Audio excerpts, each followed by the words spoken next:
Hello, my beautiful people, my friends, my family, my lovers. Welcome and welcome back to my YouTube channel, which is called Sangwa Love TV, the place where you will find inspiring love stories that touches your heart, gives you hope, and remind you that you are never alone. So don't forget to subscribe, share, and comment. Katutangire inkuru yacu.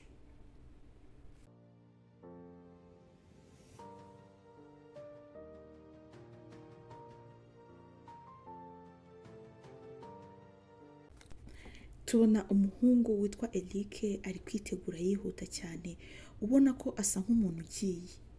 Mu gihe cy'isaha tubona yinjiye mu modoka agahita ahamagara umuntu. Good morning Amanda, good morning boss. Ndizera ibintu byose biri ku murongo. Amanda, yego boss, amadokima yose ari tayari, nta kibazo rwose. Okay, ndi kuza ku kazi nubwo mbona traffic jam ari hatari. Gusa manukana izo document ngusange muri parking. Amanda, okay, nta kibazo rwose boss. Oh, sorry, gusa hari umukobwa witwa Claudine wagushakaga, sinzi niba mwavuganye. Damn. Amanda, I told you kumanukana izo document nkagusanga muri parking. Si ibintu byoroshye. Okay boss, okay, and I'm really sorry to disturb you. Okay, fine. Ubwo Eric yahise akupa, akomeza kwishima mu mutwe, ubona ko biramurenze, ariko akomeza kwibaza, ariko mana, uno mukobwa niryara azamvira mu buzima, simushaka, ahora nyizirikaho. Oh my god.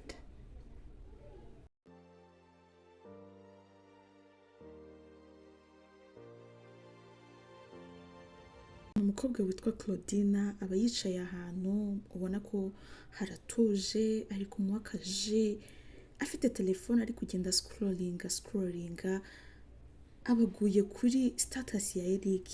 Abona Eric yapostinze umukobwa ashyiraho amagambo meza y'urukundo. Claudine atangira kwibaza, what? Oh my god. Ariko mana, kuki abahungu ari abana babi koko? Nyuma y'ibintu byose nakoze, ni ibingibi banyituye. Ariko turabonana. Mu kanya gato Amanda yahise ahaguruka yihuse, ahita agenda ajya mu rugo, arahindura, arambara. Ku masaha ya nimugoroba Claudine yahamagaye Eric amusaba yuko bahura. Nawe arabyemera atabanje kumugora. Ku masaha ya nimugoroba ntiyaboneka, ajya guhura n'undi muntu. Claudine biramurenga, arababara cyane, aribaza ari kumana. What kind of this boy? Is this a man or boy? My god. Ubwo ngubwo Claudine yadecidinze yuko ari bugume kwa Eric mpaka atashye. Eric atashye yasanze Claudine yicaye ku muryango. Ubwo Claudine barahagurutse n'umushiha mwinshi, agiye kumukubita. Eric abafasha urushyi, abafasha akaboko ke. What happens to you? Ufite ikihe kibazo ko mbona ushaka kunkubita? Ufite ikihe kibazo? You see? Iki se Claudine, mbwira iki? Again. You see? Noneho utangiye no kumpamagara mu izina ryanjye. Like how? Kubera iki abagabo muri abana babi koko? Reba uburyo nakwitayeho, reba uburyo nagukoreraga ibintu byose. None at the end ufite undi mukobwa. So why don't you tell me? Kuki utigeze ubimbwira mbere? Like, mana yanjye, ndi kumva bindenze pe. None n'ubu naka kanya gutangira kunyitishwa amazina yanjye, kandi ubizi neza ko dukundana. Mwagiye muba abanyakuri abahungu. Ubwo Eric yarahagaze ari kumureba, ibintu byose ari kwivugisha. Ariko sometimes girls ntago mujye mukoresha ubwonko bwanyu. How umukobwa ashaka gukora inshingano z'umuhungu? Who told you ko abakobwa bakunda abahungu? Abahungu nitwe tugomba kubakunda. You get? yo sinibaza impamvu umukobwa akora inshingano z'umuhungu. Simbyumva kabisa pe. Eric biramurenga, ambwira ati kugira ngo wibutse ibintu byose ureke gukomeza kwibeshya mu buzima bwawe, kadusubire inyuma gato tugitangira kumenyana, and you will tell me umuntu ufite mistake, sibyo? Eric yari umuhungu witonda, umuhungu uzi icyo gukora, umuhungu uhora wiyitaho, ari bize mu kazi, muri make azi icyo ashaka. Rimwe na rimwe akabura n'umwanya wo kurya. Umunsi umwe yaje kujya muri resitora ahahurira n'umukobwa kuri bife. Aramusuhuza ambwira ati hi, my name is Eric. Claudine, hey, oh, okay, thank you. I'm Claudine. Ubwo bararuye bajya kwicara baganira, gusa ukabona Claudine yamwishimiye cyane. Claudine, appétit? Oh, merci. Ubwo barasangiye basoje bahana contact. Hashize nka 2 weeks, Claudine yahamagaye Eric. Hello, how are you? Hello, I'm fine. Oh, Claudine, long time. Amakuru si? Claudine, amakuru ni meza rwose, long time kabisa. Ko utigeze unyandikira se cyangwa ngo umpamagare kandi wari ufite nimero zanjye? Eric, damn. Come on, Claudine. Always mba ndi busy, ntushobora kubyumva, mba mfite akazi kenshi. Can you imagine ko na wa munsi twahuraga nje kurya, umva nawe mfite akazi kenshi ndi kwihuta cyane. Ntago biba byoroshye pe. Okay. Bize ku buryo tutari no kumenyana cyangwa se ngo umpamagare tumenyane byimbitse nk'abantu bari bishimiranye. Eric, come on. I understand. Anyways, I'm sorry, okay? Everything comes step by step, like slowly by slowly. Ntabwo ibintu byose byihuta. Claudine, all right. Harya ukorera hehe? Oh, I'm a businessman. I have my own company of royal. Wow, I like it nukuri. Ngiyewe rero nkorera ruriya ruganda rukora ibyuma. Oh, rumwe ruba hirya iriya? Yego. Okay, good. Claudine, come on. Only good? Yes, of course. So, what do you want me to say? Oh, damn. It's okay. Just asking. Okay, good. So, Claudine, great to hear you. Again, I want to say thank you so much for calling me. Gusa mfite inama mu kanya, kambe nitegura ibyo ndaza kuza kuvuga. Maybe we're gonna talk at night. Claudine, oh, come on. Sha, ugira akazi kenshi cyane pe. Hahirwa umukunzi wawe, mba mbona ushobora kuba wamwitaho cyane cyangwa se uzagutsindira. I don't have a girlfriend, please. Claudine, why? Why you don't have a girlfriend? Like umuhungu mwiza nkawe, ufite akazi keza, kari stable, ibintu byose ufite, how? Gute utaba ufite girlfriend? Claudine, it's a long story. By the way, it's just normal to be single. Ndikumva kuba umuntu yaba single nta kintu byaba bitwaye. By the way, uri no kuruhukiramo, nta stress z'inkundo. Maybe one day nzagira umukunzi. By the way, let me see you at night. Oh, we can talk at night, okay? Claudine, I'm so excited kuza kuganira nawe byimbitse. Thank you so much for picking my call and have a wonderful meeting. See you later, Eric. See you, Claudine. Ubwo Eric yiteguye inama nk'ibisanzwe, yatunganya amadokima ye. Ajya mu nama, ari gutaha yahamagaye abashuti be ngo baze guhurira mu rugo, baze gusangira, kuko yumvaga akumbuye abashuti be. Akimara kubavugisha, agenda ari gutekereza uburyo yagiye aganira na Claudine, uburyo yamwihamagariye. Nyine uburyo like she's talkative, baravuga cyane. Gusa ntiyabitindaho.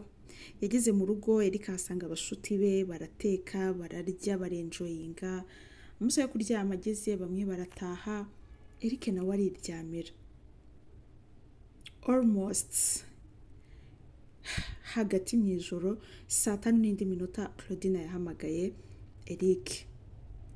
Eric kwa kundi ubumva telefone iri gusona arebye ku ruhande ayubuye abona ni Claudine agati mana yanjye ahita akora ku ruhande abona arakubye ahita ashyiramo akadege araryama. So in the morning Eric yagiye mu kazi nta n'iminota iranyura akinjira muri office ajya kubona call ya Claudine azunguza umutwe avuga ati ku mana ubwo yahise picking a call yambwiye ati good morning Claudine.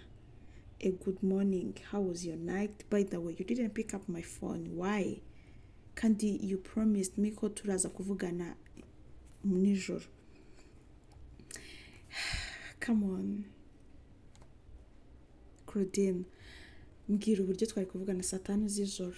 How twari kuvugana 5 z'ijoro? Bwari bwije so navuye mu nama ninze ntegura utuntu twanjye, so I was so really busy byatari nta mwanya nari mfite pe, and I'm really sorry.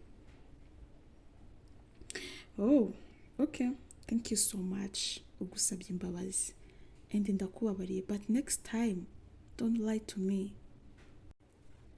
Claudine yakomeje kuba in touch na Eric, barakomeza baba inshuti pe. At the end byarangiye Claudine ajya kumusura we, then birangira hahiye 1 twice birakomeza. Mu by'ukuri Claudine yari umukobwa wiyitaho uzi icyo ashaka, gusa agakomeza guhatiriza urukundo cyane, akomeza kwihatiriza Eric.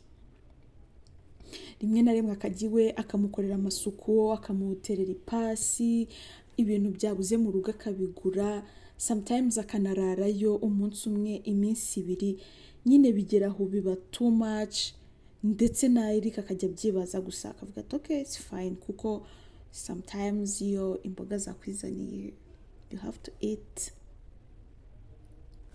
Bakomeje kubana muri ubwo buryo aho bageze Eric akajya ahamagara Claudine ngo aze amukorere amasuku mu rugo, harasa nabi anamwiteho.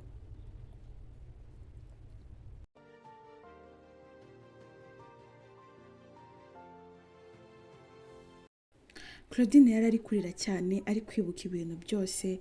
Eric, you see, ni wowe wabiteye, so from now don't ever or dream to text me or calling me. You get, I have a girlfriend.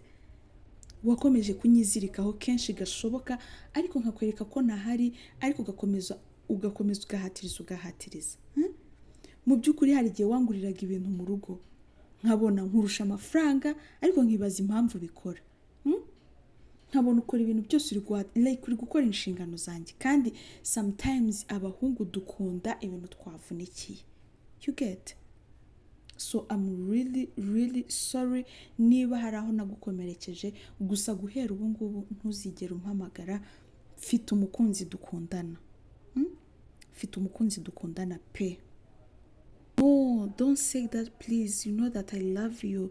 So don't leave me, ndakwinginze winsiga, ndagukunda urabizi. Ariko apfukama ari kumwinginga, umunga akambwira ati please mpa amahoro, nshaka kugendera mu buzima bwanjye, like nshaka gukora ibinshimisha, ntabwo nshaka gukora ibigushimisha, sibyo? And I'm sorry. Ubwo umutipe yahise amwiyaka ahita yinjira mu nzara mukingirana, umukobwa arababara gusa arabyakira.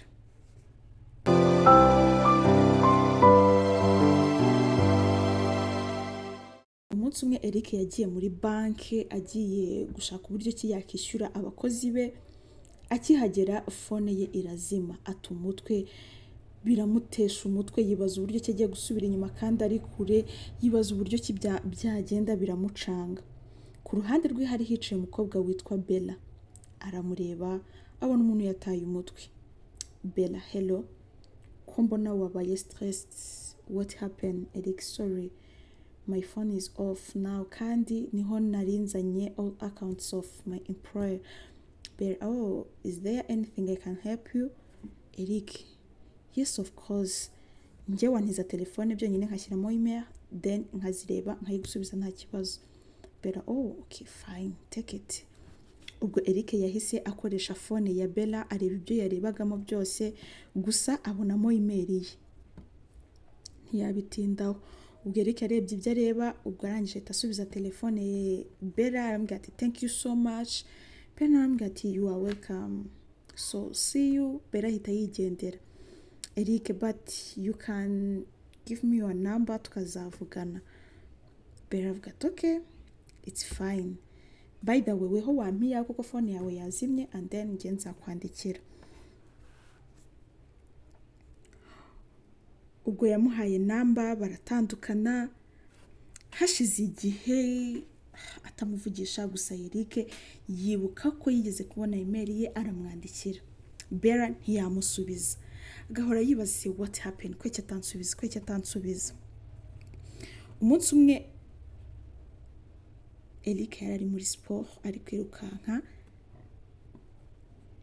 ageze ahantu abona umukobwa yatsikiye arunamye aragenda aramufasha. Umukobwa yunamutse abona ni Bella ambwira ati Eric hey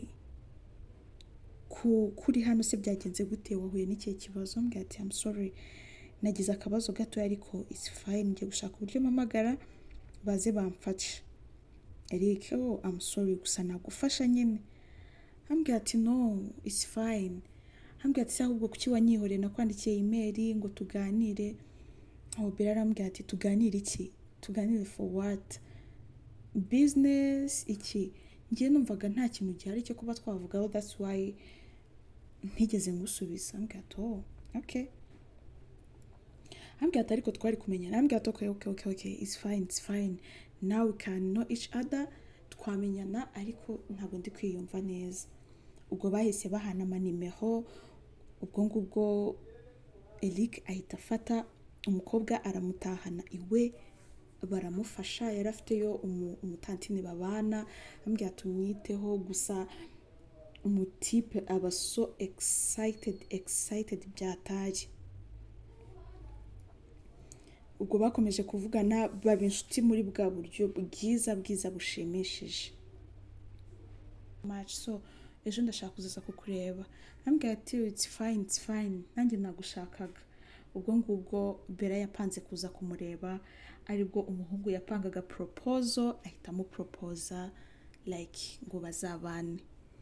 So isomo tugomba kwigira muri iyi nkuru yanjye, sometimes abakobwa hari igihe dukora mistake tukagenda tugakunda abantu cyane tukabakorera n'ibyo tutagakwiye gukora kandi ibyo turi gukora cyane byagakwiye kuba bikorwa n'abahungu like tugakoresha ingano zabo ntitwactinge nk'abakobwa cyangwa se ntitwactinge nk'aba girlfriend tugakomeza tugahatiriza kandi turi gukora amafuti kandi at the end ari twe tuzabibabariramo. So don't forget to subscribe, share and comment. Love you.